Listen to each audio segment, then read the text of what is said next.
Good afternoon, I'm Denise Tan, and this is One News Now. We begin the newscast with some developments in the transport sector this Monday, August 21st, and a holiday for most workers. Motorists using the Manila-Cavite Expressway will see an increase in toll rates starting today. This comes following the authorization issued by the Toll Regulatory Board, or the TRB, last week. Motorists traveling from Seaside to Zapote with Class 1 vehicles or regular cars and SUVs will be charged 35 pesos. Class 2 vehicles or buses and small trucks will be charged 70 pesos, while drivers of Class 3 or large trucks will have to shell out 104 pesos. Meanwhile, those who will traverse the Zapote to Kawit stretch will also be paying more. That's 73 pesos for Class 1 vehicles, 146 pesos for Class 2, and 219 pesos for Class 3 vehicles.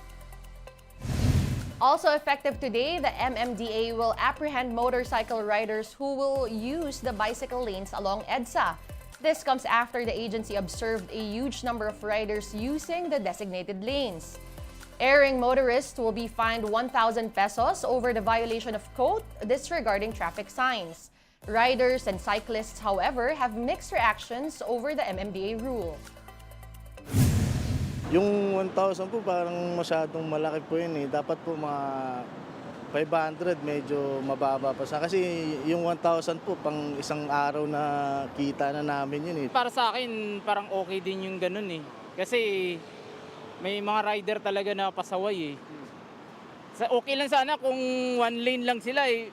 Nagto-two lane sila sa bike lane eh. Paano kami makadaan? Meantime, taxi operators are asking for a 30 peso increase in their flagdown rate. Last year, the LTFRB only granted a 5 peso increase for cabs, which set the flagdown rate at 45 pesos. But now, taxi operators want the minimum fare at 70 pesos to recoup losses due to the steady rise in fuel prices. The Philippine National Taxi Operators Association is one of the groups asking the LTFRB to reconsider the flagdown rate hike petition. In other news, the Alliance of Concerned Teachers is slamming the Education Department's order to remove clutters in classrooms, including wall decorations. In an interview with Radio 5, ACT Chairman Vladimir Ketua said that they were not consulted on the matter. Ketua is particularly opposed to the removal of visual aids from walls, which he said are a big help in students learning across several subjects. ACT is asking for an audience with principals and school division superintendents to clarify the new DepEd order. Tanggalin po yung mga tinatawag na hindi namin trabaho magturo, pero gagawin namin. Halimbawa, pagbabantay sa security guard o security, magbabantay sa co-op, mag-check. Marami kaming ginagawa na hindi dapat gawin. Yun sana tanggalin ng DepEd. Time to take a quick break. One News Now will be back with more stories after that. Stay with us.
You're still watching One News Now. I'm Denise Tan. President Bongbong Marcos talks about unity and transcending political barriers as the nation commemorates the 40th death anniversary of former Senator Ninoy Aquino. In a statement, the chief executive said he stands with Filipinos in remembering Aquino, the arch-rival of his father, the late dictator Marcos Sr. Marcos Jr. called on Filipinos to develop a Philippines where personal biases fade. He also maintained the need to build a more inclusive and progressive country. Earlier today, people gathered and offered flowers over at the Terminal 1 of Ninoy Aquino International Airport or NAIA. This was where Aquino was assassinated upon returning from exile in 1983. Among those present were Aquino's grandson, Kiko Aquino D, as well as the historian Xiao Chua.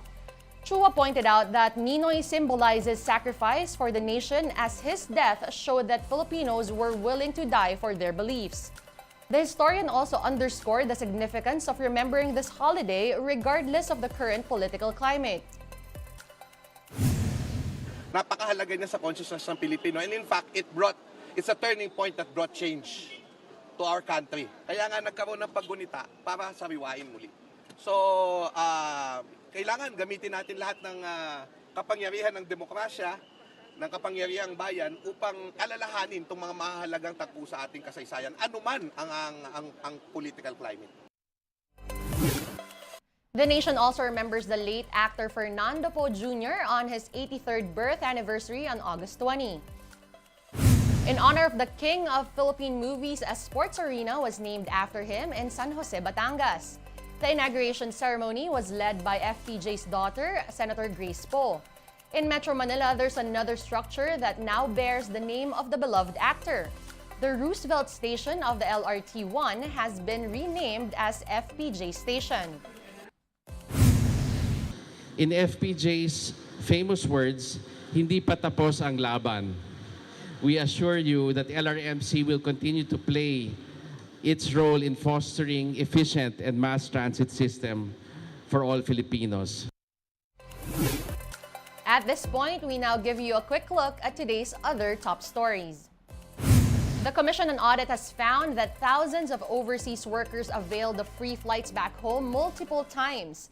State auditors discovered more than 3,700 OFWs were able to receive emergency repatriation 2 to 5 times over 26 months. This also covered free lodging and food from April 2020 to May 2023. COA likewise noted that the supposed OFWs availed of these benefits despite having expired contracts. The printing of test ballots for the Barangay and Sangguniang Kabataan elections, or the BSKE, begins today. Official ballots will be coming out of the National Printing Office, including those for the 10 new barangays in Taguig City. The Commission on Elections says preparation for the BSKE on October 30 are right on schedule. COMELEC has also conducted mall voting simulations as it expects some 350,000 people to cast their votes in 10 accredited malls come Election Day. And the FIBA World Cup trophy make its last stop in Lawag, Ilocos Norte ahead of the global showcase. The Naismith Trophy will be briefly displayed in several tourist attractions up north until August 24. Fans can get a glimpse of the prize at the EDC Wind Farm, Kapur Purawan Rock Formation, and Suba Sand Dunes. Before this, the FIBA Trophy had stops in Cebu, Davao, and Manila. One News Now will be back at 3:15 p.m. I'm Denise Tan, reminding you again that FIBA World Cup starts on August 25th. So support Gilas, support Team Pilipinas. Watch and buy tickets to the biggest sports event of the year. And let us all root for our team.